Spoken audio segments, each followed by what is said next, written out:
கர்த்தருடைய பரிசுத்த நாமத்திற்கு மகிமை உண்டாவதாக.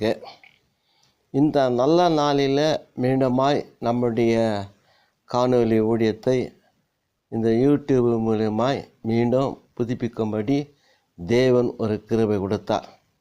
கடந்த டிசம்பர் 1ஆம் தேதியிலிருந்து இந்த நாள் வரைக்கும் எந்த ஒரு பதிவும் செய்யாதபடிக்கு சில ஊழியத்து நிமித்தம் கொஞ்சம் சில பலவீனங்கள் நிமித்தம் குடும்ப அளவுகள் நிமித்தம் குறிப்பாய் நல்ல மொபைல் இல்லாமல் இருந்த மொபைல் ரிப்பேர் ஆகிவிட்டது.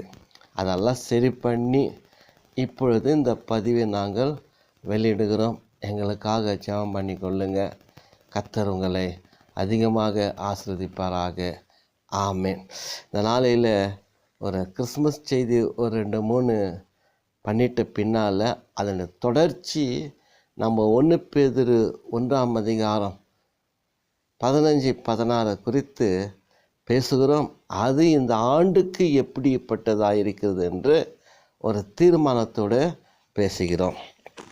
அதாவது மத்தேயு 1ஆம் அதிகாரம் 23 வாசித்தால், இதோ ஒரு கன்னிகை கர்ப்பவதியாகி ஒரு குமாரனை பெறுவாள், அவருக்கு இம்மானுவேல் என்று பெயரிடுவார்கள் என்று சொன்னான். இம்மானுவேல் என்பதற்கு தேவன் நம்மோடு இருக்கிறார் என்று அர்த்தமா? இது ஒரு நல்ல ஒரு சத்தியம். ஆனால் இதுக்கு முன்னால் ஒரு சம்பவத்தை நாம் வாசிக்கிறோம். அதாவது ஆதியாகமம் 3ஆவது அதிகாரத்தில் வாசித்தால், சர்வமான சாத்தான் அவன் ஆதாம் ஏவாளை அவங்க வஞ்சிக்கிறாங்க. அந்த பிசாசானவன் வஞ்சிப்பதுனால ஏவாள் அந்த தேவன் விலக்கி வச்ச அந்த நன்மை தீமை அறியத்தக்கதான கனியை புசித்து தன்னுடைய புருஷனுக்கும் அவங்க கொடுக்குறாங்க. அதனால் பிசாசு அந்த சர்வமான சாத்தான் சொன்ன பிரகாரம் கண்கள் திறக்கப்பட்டு நிர்வாணிகள் என்று உணர்ந்து அத்தி இலைகளை தைத்து மறைத்து கொண்டு தேவன் வருகிற சமயத்தில் தோட்டத்தில் ஒளிந்து கொண்டார்கள். ஆண்டவராகிய தேவன் அதை விசாரிக்கும் பொழுது அவங்க சொல்கிறாங்க, சர்வம் என்னை வஞ்சித்தது. ஆதாம கேட்டால், நீர் எனக்கு கொடுத்த அந்த ஸ்திரீயானவள் எனக்கு கொடுத்தாள். இப்படி சம்பவம் நிகழ்கிறது. அப்போது தேவனாய் கர்த்தர் சாத்தானை நோக்கி அவர் என்ன சொல்கிறாருன்னா, உன் வித்துக்கும் ஸ்திரீ வித்துக்கும் பகையை நான் உண்டாக்குவேன், உனக்கும் அவருக்கும் பகையை உண்டாக்குவேன், அவரும் தலையை நசுக்குவார், நீர் அவருடைய குதிக்காலை கடிப்பாய். இதுதான். ஆனால் இந்த சம்பவம் முடிந்த பின்னால் ஆதாம் ஏவாள் தாம் மண்ணினால் எடுக்கப்பட்ட மண்ணுக்கே திரும்பி அனுப்பி, நீங்கள் உழைச்சி கஷ்டப்பட்டு வெறும் தண்ணி சிந்தி சாப்பிடுங்கன்றாரு. சொகுசாய் தேவனுடைய மகிமையில் இருந்த அந்த ஏதேன் தோட்டத்தை அடைத்து விட்டார், இவங்க பிரவேசிக்காதபடிக்கு. இதில் ஒரு பெரிய ஒரு கருத்து என்னன்னு கேட்டால், பகல் குளிர்ச்சியான வேளையில் தேவன் ஆதாமையும் ஏவாளையும் சந்தித்து வந்தார். எப்பொழுது ஆண்டுடைய வார்த்தையை மீறி அதை விட்டு விட்டார்களோ அப்போவே தேவனாய் கர்த்தர் அவங்களை சந்திப்பதை விட்டு விட்டார். இவங்களும் ஆண்டவரை சந்திப்பதை விட்டு விட்டார்கள். சந்தித்தாலும் நம்முடைய விசுவாசம் போல சர்வசாதாரண மனிதர்களாக மாறிவிட்டார்கள். ஏனால் காணாதிருந்து விசுவாசிக்கிறன் பாக்கியன் சொன்ன மாதிரி இயேசு கிறிஸ்து இவங்க இப்போது காணாத நிலையில் விசுவாசிக்கக்கூடிய விசுவாசிகளாக மாறிவிட்டாங்க. ஆனால் இதில் என்னன்னு கேட்டால், தேவனாய் கர்த்தருடைய உறவு அற்று போனதுனால பிரிந்து விட்டார்கள். இதைத்தான், நாம் கர்த்தரோடு இருந்தால் கர்த்தர் நம்மோடு இருப்பார், நாம் கர்த்தரை விட்டு விட்டாராகில் அவர் நம்மை விட்டு விடுவார்தான் நமக்கு வேதம் சொல்லுகிறது. அந்த 2ஆம் நாளாகமத்தில் அதை தான் நம்ம வாசிக்கிறோம். 16-15 15ஆம் அதிகாரத்தில் வாசித்தா அதில் அந்த இஸ்ரவேல் ராஜா யூதருடைய ராஜாக்கம் பிரச்சனை வரும்போது கர்த்தரை தேடாத அவங்க வேறு ஒரு நாட்டை சேர்ந்து அவங்க உதவி கேட்டாங்க. அப்போ ஆண்டவர் சொல்கிறாரு, அப்போது அதுபோல் நீ கர்த்தரை தேடாத போயிட்டியே. அதான் அந்த 14ஆம் அதிகாரத்தில் 2 நாளாகமம் 16ல் அங்கே ஆண்டவர் சொல்கிறாரு என்னன்னு, புத்தி இல்லாத மதியினமாய் செய்துட்ட நீ, அந்த ராஜாவுக்கு அவர் சொல்கிறாரு. அப்போ அப்படி பார்க்கப்படும் பொழுது கர்த்தரை விட்டு விட்டாங்க. அதனால் என்ன ஆனது, கர்த்தர் அவங்களையும் விட்டு விட்டார். இந்த ஆசா தன்னுடைய சாகர காலத்தில் கூட கர்த்தரை தேடாத விட்டு விட்டார். ஆரம்பத்தில் தேடினார், சகாயம் செய்தார். எத்தியோப்பியா தேசத்துக்கு விரோதமாய் அவர் சண்டைக்கு போய் அவங்கள ரட்சித்து காப்பாற்றினார். ஆனால் அந்த எத்தியோப்பியா முதுகு காட்டி போயிட்டாங்க. எதுக்கு நம்ம இது சொல்கிறோன்னு கேட்டால், தேவன் பக்கபலனாக இருந்தவரை விட்டுட்டார். அதனால் நம்முடைய வாழ்க்கையில் கூட கர்த்தரோடு இல்லாததுனால கர்த்தர் விட்டு விடுகிறார். ஆனால் அப்படி விட்டுவிட்ட அந்த ஆண்டவர் அவர் என்ன செய்கிறார் என்று கேட்டால், நாம் இந்த பரலோகத்தில் இப்படியே வீட்டு இருப்பது நல்லதல்ல. நாம் தம்முடைய ஜனங்களை நினைவு கூர்வமாக ஆபிரகாம், ஈசாக்கு, யாக்கோப்புக்கு நாம் அதை வெளிப்படுத்தும் பொழுது அந்த வாக்குத்தத்தத்தை நினைவு கூறுவோம் என்று அவர் தென்னந்தெளிவுமாக சொல்லுகிறார். மன்னிக்கணும், 2 நாளாகமும் 15ஆம் அதிகாரத்தில் இந்த கதையை சொல்கிறார் ஆண்டவர். அப்படி பார்க்கும் பொழுது அந்த ஆசா செய்த தவறுக்காக இங்கே என்ன பண்ணிட்டாரு, ஒரு உதவி இல்லாமல் அவர் கொஞ்சம் கடிந்து கொள்ளக்கூடிய நிலைமையில் அவர் தள்ளிவிட்டார். அப்போது தேவன் யார் என்று கேட்டால் ஒரு நல்லவராக இருக்கிறார். காரணம், பழைய ஏற்பாட்டில் தான் நம்ம மனுஷரை விட்டு பிரிஞ்சிட்டோம், மனுஷர் நம்ம விட்டு பிரிஞ்சிட்டோம். ஆனால் இந்த உலகத்தை போய் நம் ரட்சிக்கும்படி மனுஷிடத்தில் நம்ம சவகாசம் வைப்போம். இதுதான் ஒரு நல்ல ஒரு சத்தியம். தேவதூதர்களோடு கூட எத்தனை ஆண்டு காலம் நாம் இருந்தது போதும். ஆனாலும் நான் சிருஷ்டித்த தேவ ஜனங்கள் என்னை விட்டு விலகி போனாலும், என்னை நினைவு கூறாவிட்டாலும், நான் அவங்கள் மத்தியிலே தன்னை வெளிப்படுத்தி அந்த ரட்சிப்பை கொடுப்பேன் என்று சொல்லி, அவங்களோடு கூட இருப்பேன் என்று சொல்லி, இந்த உலகத்தில் இயேசு கிறிஸ்து இம்மானுவேலராய் பிறந்தார். ஒருவேளை இக்கட்டான இந்த காலத்தில் இந்த காலத்தில் இயேசு கிறிஸ்துவை ஏற்றுக்காத அநேக கோடி மக்கள் இருந்தாலும் கர்த்தர் அவங்களை நேசிக்கக்கூடியவராகவே இருக்கிறார். அவங்க மேலே அன்பு கூறுகிறவராகவே இருக்கிறார். காரணம் என்ன, ஏற்றுக்கொண்டாலும் ஏற்றுக்கொள்ளாவிட்டாலும் நாம் மனிதரை தேடிக்கொண்டே தான் இருப்போம். மனிதத்தில் அன்பு கூர்ந்து தான் இருப்போம். மனிதர்கள் மேலே ஸ்நேகம் வைத்தே தீருவோம். மனிதர்களுடைய இருதயத்தை எப்பயுமே தட்டி கொண்டு இருப்போம். ஒருவன் சத்தத்தை கேட்டு கதவை திறந்தால் நான் உள்ளே பிரவேசிப்பேன், அவன் என்னோட போஜனம் பண்ணுவான், நானும் போஜனம் பண்ணுவேன் என்று சொல்கிறார். ஆகவே இரவும் பகலும் தேவனாய் கர்த்தர் நம்மை தேடிக்கொண்டிருப்பதுக்கு காரணம், இந்த உலகத்திலே இம்மானுவேலராய் பிறந்தார் ஆண்டவர். சாலமோனுக்கு சொல்கிறார், சாலமோனே அந்நிய ஸ்திரீகளை விட்டு விடுன்றார். ஆனால் அவரை விட்டு விடாத, அவருடைய வார்த்தை கேட்காத ஸ்திரீகளே நேசித்ததுனால தேவன் அவரை விட்டு விட்டார். இப்படி அநேக சம்பவம் வேதத்தில் நிறையாக இருக்குது பிரியமானவர்களே. ஆகவே தேவன் யார் என்று கேட்டால் நம்மோடு இருக்க பிறந்தவர் தான் இம்மானுவேலராகிய தேவன். காரணம் என்ன?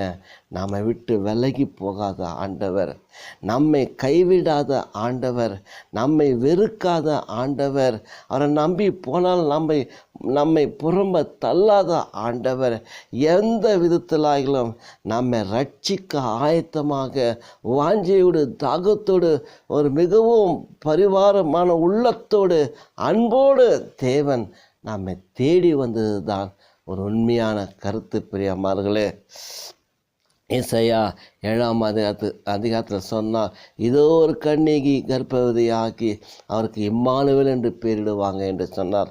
அதுதான் இந்த இடத்துல மத்தேயு 1 நம்ம 23 நம்ம வாசிக்கிறோம்.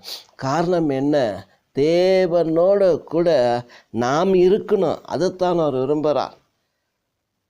அன்னைக்கு தேவன் மனுஷனை துரத்தி விட்டு ஏதேன் தோட்டத்தை அடைத்தார். ஆனால் இன்னைக்கு பரலோகத்தையே திறந்து அவருடைய மேன்மை மகிமை எல்லாமே ஒரு கொள்ளையாடின பொருளாக எண்ணாமல் தண்ணியை தாழ்த்தி அடிமை ரூபம் எடுத்து இந்த பூலோகத்தில் மனித மத்தியில் வாசம் பண்ண வேண்டும். அதுக்கு தான் இம்மானுவேலராய் பிறந்தார். ஆதியிலே தேவ வானத்தையும் பூமி சிருஷ்டித்தார். தேவ ஆவியானவர் ஜனத்தின் மேலே அசைவாடி இருந்தார். அங்கே ஏற்பட்ட தேவ தூதர்களுக்கும் அவருக்கும் ஏற்பட்ட மிகப்பெரிய ஒரு குழப்பத்தில் அவர் என்ன பண்ணிட்டார்? எல்லாரையும் அனுப்பிவிட்டு தேவ ஆவியானவர் ஜலத்தில் தான் அசைவாடினார். ஆனால் இன்றைக்கு தேவன் நம்ம மத்தியிலே அசைவாடி கொண்டு இருக்கிறார். இஸ்ரேல் ஜனங்களை ரட்சித்து எகிப்திலிருந்து கொண்டு வரும்போது மேகஸ்தம்பத்தினாலும் அக்னி ஸ்தம்பத்தினாலும் தேவன் அவர்கள் மத்தியிலே உலாவி கொண்டிருந்தார். மோசே மலை மேலே போகும்போதும், மோசையை தேடி தேவனாய் கர்த்தர் வரும்போதும் இஸ்ரேலுக்குள்ளே அவர் உலாவி கொண்டிருந்தார். சொல்கிறார் தாவீதை பார்த்து, எனக்கு என்னத்துக்கு கூடாரம் இது ஆலயத்தை கட்டுற? நான் மோசையுடைய கூடாரத்திலே ஆபிரகாம் கூடாரத்திலேயும் மோசை கட்டின கூடாரத்தில் நான் வாசம் பண்ணினேன். ஆபிரகாம் ஈசாக்கு யாக்கோபுடைய கூடாரத்தில் நான் போலப்பா. மோசையுடைய கூடாரம் கட்டினாரு, அதில் தான் வாசம் பண்ணினேன். நான் அப்படி இருந்தால் ஆபிரகாமே கேட்டுப்பேன், ஈசாக்கே கேட்டுப்பேன், யாக்கோப்பே கேட்டு இருப்பேன். இல்லையே, நீ ஏன் கட்டுற? வேண்டாம், விட்டுடுன்ட்டாரு. அப்படி இருக்கும்போது தேவனாய் கர்த்தர் இன்னைக்கு இந்த உலகத்துக்கு வரத்துக்கு காரணம் என்ன? நம்மோடு கூட வாசம் பண்ணும்படி, நம்ம இருதயத்தில் தங்கும்படி, நம்ம உள்ளத்தில் ஒரு உணர்வுள்ள ஆண்டவராக இருக்கும்படி, நம்மை விட்டு விலகாதபடி, நம்மோடு கூட இருக்க, நம்மை ஆசீர்வதிக்க, நம்முடைய கண்ணீரையும் கவலையும் துக்கங்களும் துன்பங்களும் துடைக்கவே இந்த ஆண்டவர் இந்த உலகத்துக்கு வந்தார். நம்மோடு இருக்கணும், ஒரு ஐக்கியம். அதுதான் விரும்புகிறார். பிரியமானவர்களே, நாம் கூட அவரோடு இணைஞ்சிருக்க கற்றுக்கொள்வோம். அவரோடு இணைந்து விசுவாசத்தில், பரிசுத்தத்தில், நீதியில், உண்மையில் வாழ்ந்து அவரோட ஐக்கியத்தில் நாம் ஐக்கியமாக இருப்போம். இங்கே மட்டுமல்ல, பரலோகத்துக்கு போனால் கூட நாம் அங்கே இருப்போம். அதான் ஆண்டவர் சொல்கிறாரு. 1 பேதுரு 1:13 வாசித்தால், கர்த்தராகிய இயேசு கிறிஸ்து வெளிப்படும் பொழுது அவர் நமக்கு அளிக்கும் கிருபையின் மேல் பூரண நம்பிக்கை உள்ளவர்களாக இருங்கள் என்றார். அந்த பரலோகத்தில் அங்கேயும் நமக்கு அந்த ஐக்கியத்தை கொடுக்கிறார். பிரியமானவர்களே, இதுதான் இம்மானுவேலர்.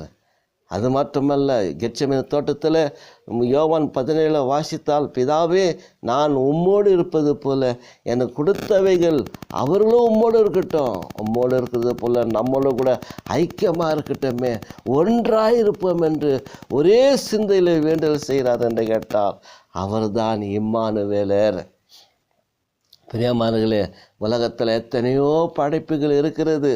அதனால் அதிசயமான ஒரு படைப்பு இருக்குதுன்னா அது பெண்ணு தான், ஆண் கிடையாது. ஏன்னு கேட்டால், இதோ ஒரு கன்னி கர்ப்பவதி ஆகிறாள் என்று கேட்டால் அதுதான் ஒரு அற்புதமான சிருஷ்டிப்பு, ஒரு அற்புதமான ஒரு பாக்கியம் உள்ள ஸ்திரீ, கர்த்தரால் ஆசீர்வதிக்கப்பட்ட ஒரு ஸ்திரீ, கர்த்தரால் தெரிந்து கொள்ளப்பட்ட ஒரு ஸ்திரீ, கர்த்தருடைய மேன்மையும் மகிமையும் நிரப்பி ஆசீர்வதித்த ஒரு ஸ்திரீ. அவங்க கர்ப்பவதி ஆகிறான் என்று கேட்டால் இந்த உலகத்தில் அதுதான் மிகவும் அதிசயம். அந்த அதிசயம்தான் இம்மானுவேலராய் பிறந்தார். ஏன்? நம்மோடு கூட இருக்க வேண்டும். இன்னைக்கு தாய் தகப்பன் பிள்ளைங்க இருக்கிறாங்க. ஒருத்தருக்கு ஒருத்தர் ஒரு காலத்தில் பிரிந்து போயிடுறாங்க. புருஷ மனைவிக்குள்ள பிரிவினை, பெற்றோருக்கும் பிள்ளைகளுக்கும் ஒரு பிரிவினை, மருமக பிள்ளைகளுக்கும் மாமியாருக்கும் ஒரு பிரிவினை, நண்பருக்குள்ள ஒரு பிரிவினை, இப்படி சொத்து சகோதரர்களுக்குள்ள மிகப்பெரிய ஒரு பிரிவினை. ஆனால் கர்த்தராக இயேசு கிறிஸ்து இந்த பூலோகத்தில் வாசம் பண்ணுவதற்கு நம்மோடு வாசம் பண்ணுகிற, நம்மோடு கூட இருக்கிற, இரவும் பகலும் நம்மை கண்மணி போல பாதுகாக்கும்படியாக நம்மை விட்டு விலகாத ஆண்டவர், நம்மை கைவிடாத ஆண்டவர், நம்மோடு கூட இருக்கின்ற ஆண்டவர், நம்முடைய வாழ்க்கையில எப்பவுமே இணைஞ்சு இருக்கிற விரும்பி வந்த ஆண்டவர் நம்முடைய கர்த்தராக இயேசு கிறிஸ்து. நாமும் அவ்விதமாக அவரோடு இணைந்து வாழ்வோமாக. கர்த்தர் நம்மோடு இருக்கிறது போல நாமும் அவரோடு இருக்க நாம் இந்த நல்ல நாளில் ஒப்பு கொடுப்போமாக. ஆமேன். அது மட்டுமல்ல, தொடர்ந்து ஒன்றை நம்ம வாசிக்கிறோம். அதில் அந்த யோசேப்பு சந்தேகப்படும் பொழுது அப்போ சொல்கிறார், யோசேப்பு நீ சந்தேகப்படாத, அந்த கன்னி வயிற்றில் உற்பத்தி ஆகிருக்கிறது பரிசுத்தம் உள்ளது, எல்லாருடைய பாவங்களை நீக்கி நம்ம ரட்சிப்பார், உலகத்தின் பாவத்தை சுமந்து தீர்க்கிற ஒரு தெய்வக்குமார் நான் இருக்கிறார் என்று சொல்லி அவருக்கு இயேசு என்று பெயரிடுவாயாக என்று அங்கே சொல்கிறார். அப்போ அப்படி பார்க்கும் பொழுது இந்த இடத்துல யோவான் 1:29-36 இதெல்லாம் நம்ம பார்த்தோம்னா என்ன சொல்கிறாருன்னா, ஆண்டவர் இந்த இடத்துல ஒரு உலகத்தின் பாவத்தை சுமந்து தீர்க்கிற ஒரு தேவாட்டுக்குட்டி. முதல் இம்மானுவேலராக இருந்தார். ரெண்டாவது சத்தியம், இந்த உலகத்தின் பாவத்தை சுமந்து தீர்க்கிற ஒரு தேவாட்டுக்குட்டி. நமக்கு ஒரு கவலை உண்டு, என் மனைவி நல்லா இருக்கணும், என் கணவர் நல்லா இருக்கணும், ஐயோ நம்ம பெற்ற பிள்ளைங்க நல்லா இருக்கணும், இல்லை நம்ம பெற்றோர் நல்லா இருக்கணும்னு பிரயாசப்படுறாங்க. ஆனால் நம்ம சிருஷ்டித்த இந்த ஆண்டவர் உலக மக்களுடைய பாவத்தை சுமந்து தீர்க்கணும் என்ற ஒரு மனபாரம் உள்ளவர் தான் நம்முடைய தேவாட்டுக்குட்டியான இயேசு கிறிஸ்து. பிரியமானவர்களே, ஒருவருடைய பாவம் அல்ல, சமஸ்த சர்வ சிருஷ்டியினுடைய சிருஷ்டிப்பாகிய சகல ஜாதி ஜனங்களுடைய பாவத்தை சுமந்து தீர்க்கிற ஒரு தேவாட்டுக்குட்டி தான் கர்த்தராக இயேசு கிறிஸ்து. ஏன்னு கேட்டால் எல்லா பாவங்களையும் நீக்கி நம்ம ரட்சிப்பார்னு சொன்னார் என்று கேட்டால் நம்முடைய பாவத்தை சுமந்து தீர்க்க வேண்டும். எப்படின்னு கேட்டால், ஒரு வருஷம் மத்திய 9 வாசித்தால் திமிர்வாதக்காரன் ஒருத்தர் வருகிறார். அவரை குணமாக்கும்படி எதிர்பார்க்குறாங்க. ஆனால் கர்த்தராக இயேசுவோ உன்னுடைய பாவங்கள் மன்னிக்கப்பட்டதுன்னு சொன்னார். அப்போ அங்கே உள்ள ஜனங்க, யார் இவர் பாவத்தை மன்னிக்க யார் என்று மனசில் முறுமுறுக்கும் போது அதை அறிந்து மனுஷகுமாரனுக்கும் பாவம் மன்னிப்பு உண்டு, அதிகாரம் உண்டு என்று சொல்லி அவனை எழுந்த நட என்று சொன்னார். அப்போது ஆண்டவர் அவனை ரட்சித்து அவனுடைய திமிர் வாதமுள்ள வாதமாக்கி எல்லாவற்றையும் குணமாக்கிட்டார். அவனுடைய பாவத்தையும் மன்னித்தார். இதுதான் பெரிய ஒரு அதிசயம். பாவத்தை மன்னிக்கணுங்க. அதுதான், பாவம் இருந்து வியாதி நல்லா இருந்தால் என்ன பிரயோஜனம்? நல்லாகிட்டா பாவம் இருந்து 1008 பணம் சொத்து சுகந்து இருந்து நமக்கு 1000 பாவம் நமக்குள்ளே இருந்தால் என்ன பிரயோஜனம்? ஒரு மனிதன் உலகம் முழுவதும் ஆதாயப்படுத்தி தன் ஆத்துமா நஷ்டப்படுத்தி கொண்டால் அவனுக்கு என்ன லாபன்றாரு. காரணம் என்ன? உலக சொத்து சுதந்திரம் அல்ல. நம்மளை வாழ்க்கையில் தேவன் நம்முடைய பாவத்தை சுமந்து நம்மை சுத்திகரித்து நம்ம ரட்சிக்க வேண்டும். 1 யோவான் 1:9 தான் சொல்லுகிறாரு, அவருடைய குமாரனாகிய இயேசு கிறிஸ்து ரத்தம் நாம் எல்லா பாவத்தையும் நீக்கி சுத்திகரிக்குது என்று சொல்லுகிறார். அது என்ன ஒரு சத்தியம் பாருங்க. பாவத்தினுடைய விடுதலை வேணும், பாவத்துக்கு ஒரு மன்னிப்பு வேண்டும், பாவத்துக்கு ஒரு பரிகாரம் வேணும். யார் செய்த பாவம்? நீங்களும் நானும் செய்த பாவத்துக்கு நம்ம படைத்த ஆண்டவருடைய பரிகாரம் தேவை. வேறு யாருடைய பரிகாரம் தேவையில்லை. இந்த உலகம் நம்முடைய பாவத்தை மன்னித்தாலும் பரலோகம் போகுமோ போக மாட்டோமோ தெரியாது. கர்த்தராகிய இயேசு கிறிஸ்து நம்முடைய பாவத்தை மன்னிப்பார் என்று கேட்டால் பரலோகம் நிச்சயம். அதுதான் நமக்கு இங்கே அழகாக நமக்கு சொல்லுகிறார் பிரியமானவர்களே. ஒரு விஷயம் யோவான் 8:1 நம்ம வாசித்த சில வசனங்களை வேதப்பாரகர் பரிசேயர் ஒரு கைமயமாய் பிடிக்கப்பட்ட ஒரு விபச்சாரியை கொண்டு வந்து வைக்கிறாங்க. ஆண்டவரே, கைமயமாய் பிடிக்கப்பட்ட இந்த ஸ்திரியை கல்லெறிஞ்சு கொள்ளணும்னு சொல்லி மோசஸ் எங்களுக்கு எழுதி வைத்திருக்கிறாரு, நீ என்ன சொல்கிறன்றார். ஒன்றுமே சொல்லலை, அவங்கக்கிட்ட தரையில் எழுதி கொண்டே இருக்கிறாரு. ரொம்ப மிகுந்த அவரை அலக்கழிக்கும் போது தான், உங்களிலே பாவம் செய்யாத எவனோ அவன் கல்லெறிட்டு முதலாவதுனார். அப்போ இது உணர்ந்து குத்தப்பட்டவர்களாக மனசாட்சி குத்திக்கிச்சு. அதனால் பெரியோர் முதற்கொண்டு சிறியர் வரைக்கும் கூட அவங்க விட்டுட்டு போயிட்டாங்க. ஏன்னு கேட்டால் அவங்க எல்லாம் தவறு செய்தவங்க. அப்போ ஏசு குனிந்து இருந்தவர் நிமிர்ந்து பார்த்தா, ஸ்திரீ ஏம்மா உன்னை குற்றம் சாட்டணும்லாம் எங்கே போனாங்க? அவங்கெல்லாம் போயிட்டாங்கய்யா. அப்படி நானும் உன்னை குற்றம் சாட்டலாமா? உன்னை செய்ய இனி பாவம் செய்யாத, ஏன் அதை செய்கிற? திருந்தி மனம் திருந்தி வாழு, பரிசுத்தமாக வாழு. அப்படி ஒரு புத்திமதி சொல்லி தான் அதை கடந்து போகிறார். இந்த ஜீசஸ் படத்தில் இந்த இடத்துல தான் ஒரு மிகப்பெரிய வேறொரு விபச்சாரிக்காரி அங்கே சித்தரிக்கிறாங்க. அவர் அதை பார்த்த உடனே, ஐயோ அப்படிப்பட்டவரா? அப்போ தான் அவர், ஆண்டவரே நான் செய்ததெல்லாம் தவறு, என்னை மன்னிச்சின்னு உணர்ந்து போய் இயேசுனி பாதத்தில் விலையேறப்பட்ட தைலத்தை அவங்க கீழே அவர் பாதத்தில் சிந்தி அவங்க மன்னிப்புக்காக மன்றாடுகிறார்கள். அப்படி அங்கே சித்தரிக்கிறாங்க.